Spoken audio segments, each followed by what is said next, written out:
আসসালামু আলাইকুম বন্ধুরা, কেমন আছেন সবাই? আশা করি আল্লাহর রহমতে ভালো আছেন। আমিও ভালো আছি। আজ আমি আপনাদের সামনে এমন একটি আইটেম নিয়ে হাজির হয়েছি। এই খাবারটি কিন্তু আগে আমি কখনো খাইনি, তবে শুনেছি যে এই খাবারটি খাওয়া যায়। আজ আমি প্রথম খাবো এবং আমি আমার মতো করে রান্না করব। এটি হচ্ছে শুশনি শাকের ডাল। আর এই শুশনি শাকগুলো কিন্তু আমার ছাদে হয়েছে, আমার ক্যারটে এবং বিভিন্ন জায়গায় বিভিন্ন গাছের নিচে হয়েছে। সেখান থেকে আমি তুলে আজকে ডাল রান্না করে খাবো এবং আপনাদের সাথে পুরো ভিডিওটা শেয়ার করব। যদি ভালো লেগে থাকে তাহলে পাশে থাকবেন, আমার চ্যানেলটি সাবস্ক্রাইব করবেন। এই যে দেখুন, এভাবে ক্যারটে আমার শাকগুলো হয়ে আছে। এখান থেকে আমি শাকগুলো প্রথমে তুলে নিলাম, পুরো ডাটা সহ শাকগুলো তুলে নিলাম আমি।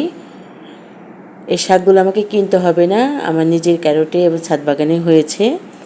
এখন শাকগুলো তুলে আমি বাসায় নিয়ে এসে ভালো করে বেছে সুন্দর করে ধুয়ে নিব। প্রথমে এই যে বেছে নিতে হবে, আবর্জনাগুলো ফেলে দিতে হবে।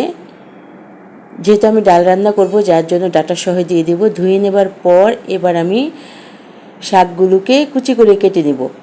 খুব বেশি কুচি করার দরকার নেই, মোটামুটি কুচি করে নিতে হবে।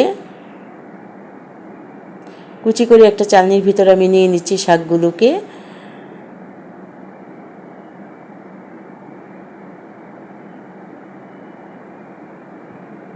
এই যে সাধারণত আমরা ডাঁটা শাক বা কোনো শাক যেভাবে কুচি করি, এই শাকগুলোকে একটা পাতিলের ভিতর আমি দিয়ে দিচ্ছি সেদ্ধ হবার জন্য।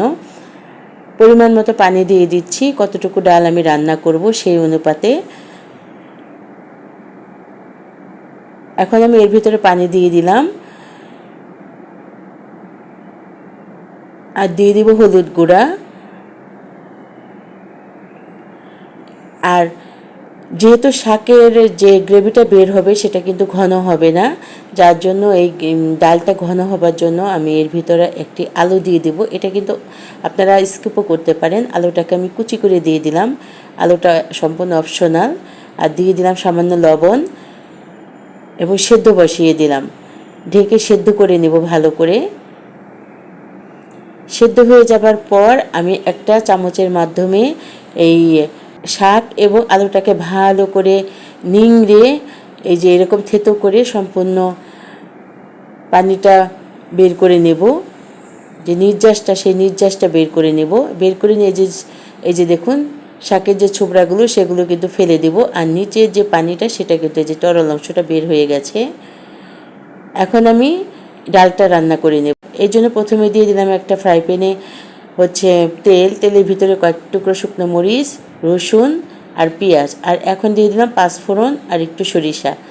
ভালো করে ভেজে নিয়ে একেবারে লাল হয়ে এলে তারপর আমি যে পানিটা বের করেছিলাম শাকের এবং আলু, সেই পানিটা দিয়ে দিলাম।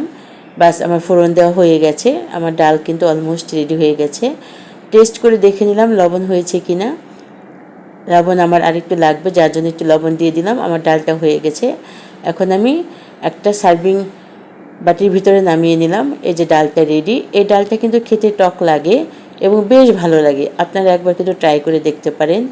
বেশ সুস্বাদু, অনেকটা স্বাদটা আসে মাছের ডালের মতন, কিন্তু টক লাগে।